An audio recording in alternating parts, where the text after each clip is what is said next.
পরিবেশ অধিদপ্তর 4টা ম্যাজিস্ট্রেট দিয়ে কিছু করতে পারবে না। আমরা কেউই খাল পরিষ্কার হোক এই প্রত্যাশা করার আইনগত অধিকারও হয়তো রাখি না। যদি আমাদের পাশের দেশগুলো একই রকম আর্থসামাজিক বাস্তবতায় থেকে এই সমাধানগুলোকে এমব্রেস করতে পারে, তাহলে আমরাও এই সমাধানগুলোকে এমব্রেস করতে পারবো। আমরা প্রত্যেকেই ঢাকা শহরের খালকে সুন্দর দেখতে চাই, এবং আমি দায়িত্ব নেওয়ার পর থেকে আমাকে একটাই কথা বলা হচ্ছে, আপনি আর কিচ্ছু করেন না, খালি যদি বুড়িগঙ্গাটাকে দূষণমুক্ত করে দিয়ে যেতে পারেন তাইলেই একটা বড় কাজ হবে। এখন বুড়িগঙ্গাকে যদি দূষণমুক্ত করতে হয়, আগেই বলেছি যে এইটা দূষণটা আমার কাজ, কিন্তু দূষণ যদি কঠিন বর্জ্য সিটি কর্পোরেশন নিয়ে ফেলে, আনট্রিটেড ওয়েস্ট ঢাকা ওয়াসা নিয়ে ফেলে, সেটা তো পরিবেশ অধিদপ্তর 4টা ম্যাজিস্ট্রেট দিয়ে কিছু করতে পারবে না। এটা এইখানেই আবার সেই দর্শনের বিষয়। তো আমি কাজটা শুরু করতে গিয়ে দেখলাম যে এমনকি চীনা প্রতিনিধি দলও বাংলাদেশে আসলো, তাদেরকেও বুড়িগঙ্গা দেখালাম। দেখা গেল যে অন্য সব কাজের তুলনায় বুড়িগঙ্গাটাকে রক্ষা করা আসলে সবচাইতে কঠিন কাজ। এত বছর আমরা এত নষ্ট করেছি এটাকে।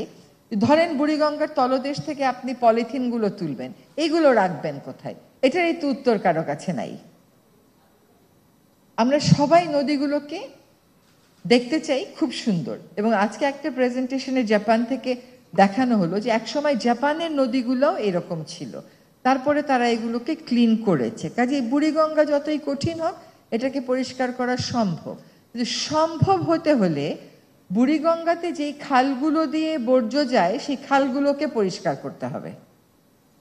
যেই খালগুলোতে আপনার আমার বাসা থেকে বর্জ্য যায়, সে আপনার আমার বাসার থেকে বর্জ্যগুলো খালে পড়া বন্ধ করতে হবে, তাইলে খাল থেকে নদীতে পড়া বন্ধ হবে। এটা যদি আমরা করতে না পারি, তাহলে আমরা কেউই খাল পরিষ্কার হোক এই প্রত্যাশা করার আইনগত অধিকারও হয়তো রাখি না। আপনি আপনার বর্জ্য কই যাবে সেটা ঠিক চিন্তা করবেন না, শুধু আমাদেরকে বলবেন যে পরিষ্কার করে দাও, তা কিন্তু হবে না। এবং পরিষ্কার করার কাজ কিন্তু আমরা এসে একটা কাজ হাতে নিলাম, ব্লু নেটওয়ার্ক। আমরা বললাম যে আমরা প্রকল্প নেব না, আমাদের হাতে খননের যা যা টাকা আছে সবাই সবার পট থেকে একটু কন্ট্রিবিউট করে আমরা চেষ্টা করব। এবং সেখানে দেখা গেল যে খালগুলো আমরা খনন করে সারলেও 2 মাস পরে আবার স্লাগ জমে যাচ্ছে।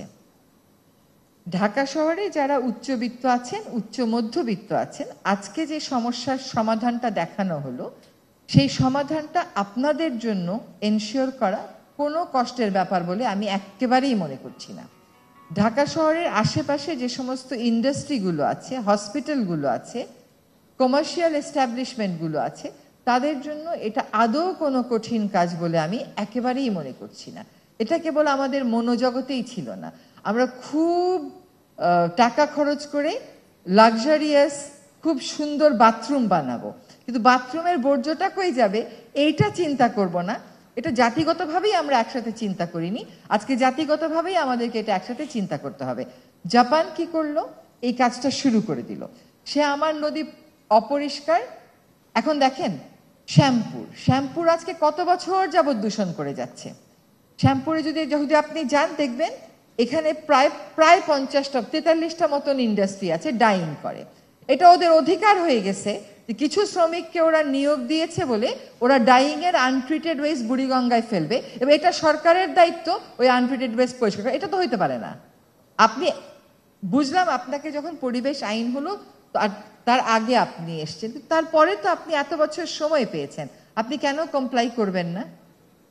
তো জাপান যে কাজটা করেছে সেই কাজটাই আমাদেরকে করতে হবে, ভিয়েতনাম যে কাজটা করেছে সেই কাজটাই আমাদেরকে করতে হবে, ইন্ডিয়া যেই কাজটা করছে সেই কাজটাই আমাদেরকে করতে হবে, শ্রীলঙ্কা যেটা করেছে সেটাই আমাদেরকে করতে হবে in terms of sewage management. যদি আমাদের পাশের দেশগুলো একই রকম আর্থসামাজিক বাস্তবতায় থেকে এই সমাধানগুলোকে এমব্রেস করতে পারে, তাহলে আমরাও এই সমাধানগুলোকে এমব্রেস করতে পারবো।